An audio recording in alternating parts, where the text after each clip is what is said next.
There's several different types of braids that you can learn to do on your client. We're going to talk about the visible braid right now. And the visible braid is basically a braid that you're going to use the underhand technique, meaning your sections are going to go underhand, allowing the braid to pop out of the hair a little bit. So anytime you do a braid, going, and what I've done already is I've kind of sectioned it into two sections here, and I'm going to do the visible braid. And anytime I start a braid, I'm always going to start with a little triangular section, just to help kind of start off my braiding technique here. Once I've got my little triangle, I'm going to break it up into, or separate it into, three different sections. Okay. This is going to require a lot of finger dexterity because your fingers are doing multiple things at one time. So it's going to take a lot of control for you to be able to complete this braid. So you notice that my left hand is holding one section and my right hand might be holding two sections. You see that? My index finger and my thumb are holding one and the rest of my fingers are holding the third. Now, when I say the underhand technique, I'm saying that I'm going to go underneath the center part. Okay, so you see here's my center and I just went underneath. And with my right section, or my left, I'm sorry, with my left section, I'm going to go underneath the center as well. Okay, you see that?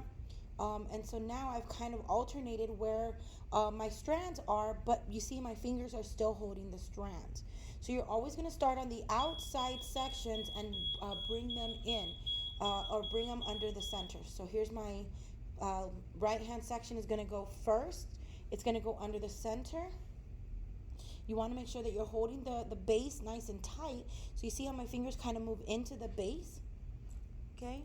And then I'm going to take the outside section here and I'm going to hand it, and you can see that my finger and my thumb are here.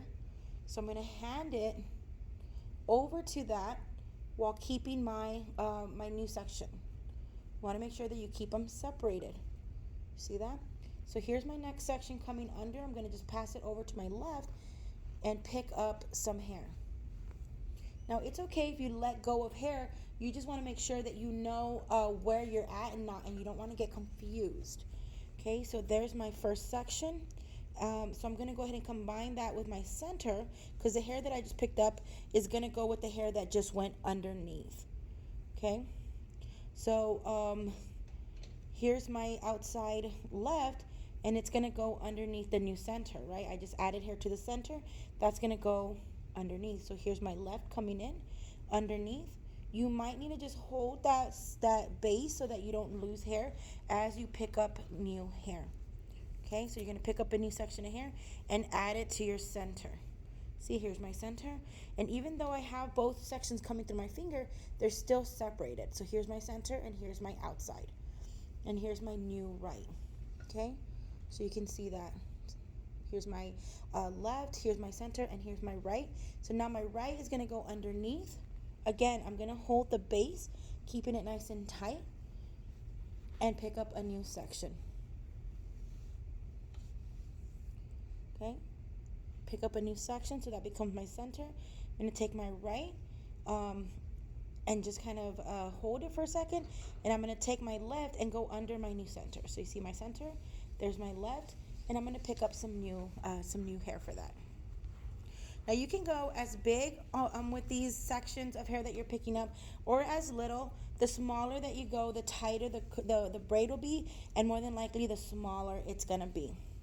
If you want it bigger and fuller, you can go with bigger sections just to get the hair kind of fuller within the sections. So it really depends on your preference of what you're wanting to create. Okay, so here's my center, or my left. Here's my center, right? And you can see I've got my right there. So I'm going to bring my right and I'm going to bring it underneath. And I'm going to switch my center from my right. You see that? So now my center is my right and my right is my center.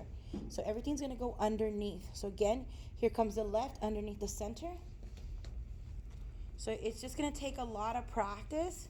You're going to want to do just the best that you can. Don't give up. Just try it and make sure that you got it. Be careful not to get confused with the hair. So here's my outside, here's my center. So I'm going to pick up a new section and connect it to my new center, okay?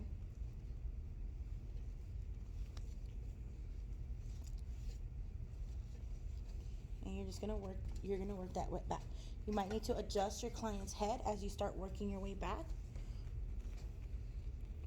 Okay?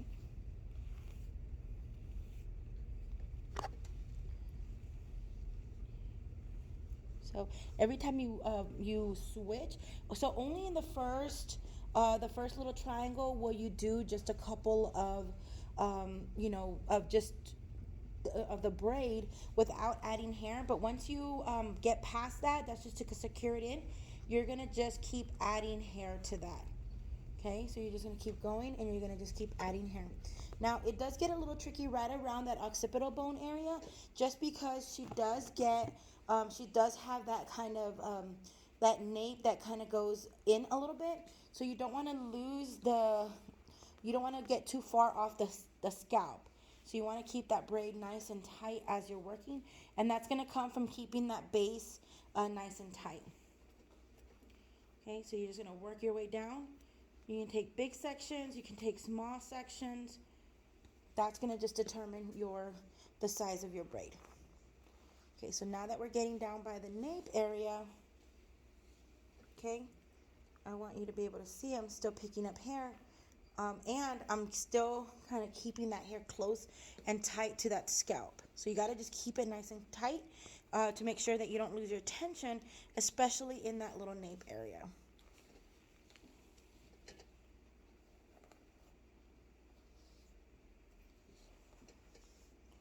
Okay. And there I am, I'm at the bottom of my hair. So now I'm gonna just continue to bring that braid in underhand by switching the, left to center, center to left, and just kind of right to center, and then just kind of working that way all the way down. And obviously you can see if you have color in the client's hair, it's gonna bring out the braid a lot better. You can always add extensions if you want to work on more advanced. But that is your underhand visible braid, and you can see how visible that is. You could also loosen it up if you wanted to, just to fill it out even more. Kind of loosen it up. You'd secure that down first before you do it. You'd have your little rubber band, and then you'd secure and just kind of fill it up. Okay, and that is your visible braid.